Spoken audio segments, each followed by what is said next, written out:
Regra geral de duração de uma jornada de trabalho. Artigo 7º, inciso 13 da Constituição. Diz: 8 horas diárias, limitadas a 44 horas semanais. Então, quando você pensa no comando constitucional, qual é a regra geral de duração da jornada de trabalho? 8 horas de trabalho por dia, no máximo, limitadas a 44 horas semanais. O artigo 7º, inciso 13 da Constituição diz que é facultada a compensação da jornada e a redução mediante acordo coletivo de trabalho ou convenção coletiva de trabalho. Por que a gente teve que se preocupar com jornada de trabalho? Primeiro, para você lembrar, toda vez que você pensar em horas extraordinárias, toda vez que você pensar em compensação da jornada, você tem que olhar qual é a jornada de trabalho daquela pessoa. Então, o que vai acontecer? Nós temos ali uma regra geral. Aí eu lhe digo, primeira coisa, volta ao comando constitucional. O artigo 7º da Constituição, no seu inciso 13, ele se aplica para os empregados urbanos, para os empregados rurais e também para os empregados domésticos. Então, quando você pega a regra geral de duração de uma jornada de trabalho no artigo 7º, inciso 13 da Constituição, 8 horas diárias, limitadas a 44 horas semanais, isso traz então o quê? A gente tem a previsão contida no comando constitucional para urbanos, rurais e domésticos. Uma coisa importante, para a gente lembrar aqui, é que por mais que a gente tenha a regra geral, primeira coisa importante para lembrar, por mais que a gente tenha a regra geral, você pode, ao contratar alguém, não contratar para que esta pessoa trabalhe o máximo permitido.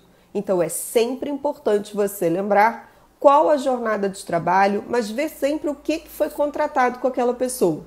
Ou seja, deixa eu lhe dar um exemplo. Ela pode estar na regra geral de duração da jornada, podendo trabalhar 8 horas por dia no máximo, 44 horas na semana. Mas eu lhe pergunto, todo mundo que é contratado nessa regra geral? Não.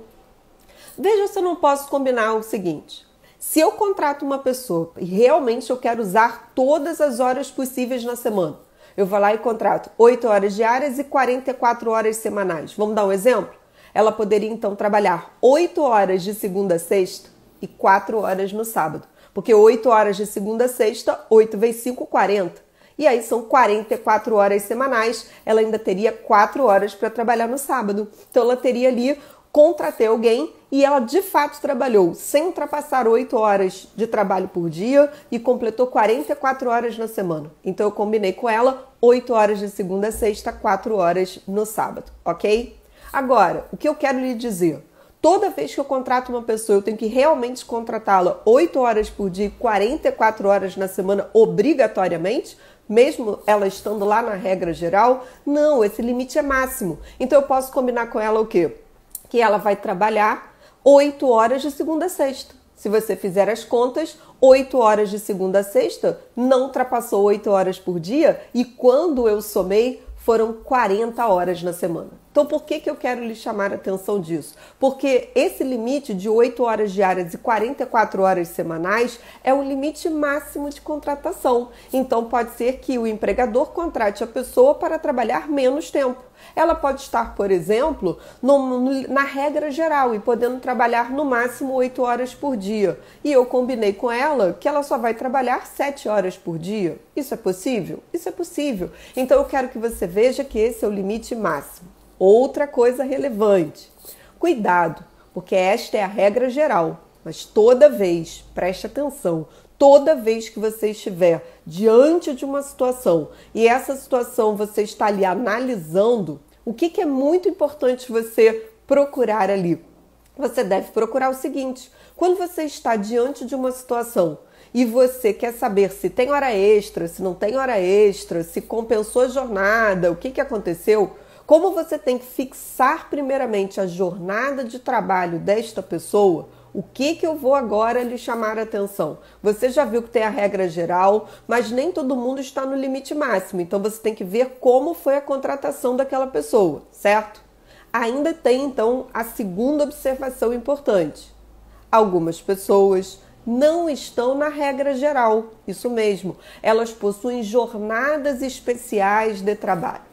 Mas Ju, como é que eu vou saber se ela está na regra geral ou se ela tem uma jornada especial de trabalho? Como eu vou saber isso? Pois bem, você tem que lembrar de algumas coisas importantes.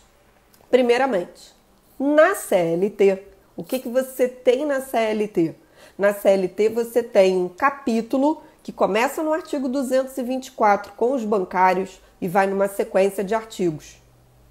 Dá uma conferida depois, anota aí, 224 da CLT, para você passar os olhos. Porque o que você vai encontrar? Um capítulo que vai trazer jornadas especiais de trabalho. Não só os bancários estão lá inaugurando o capítulo, mas tantas outras jornadas especiais. Isso já serve para justificar que nem todo mundo está na jornada de 8 horas diárias e 44 horas semanais. Algumas categorias, elas possuem o que nós chamamos de jornadas especiais de trabalho, certo? Agora vamos lá. Além de você ir ao capítulo da CLT, lembre-se que algumas categorias, elas possuem regras próprias, leis próprias. Então, elas têm legislações especiais que lhes são pertinentes. Então, por exemplo, quando você pensa em médicos, quando você pensa, por exemplo, petroleiros, você tem uma série de categorias que tem seu regramento próprio. E nesse regramento próprio, eles podem, de fato, ter jornadas especiais de trabalho. Ok? Então, é sempre bom lembrar disso.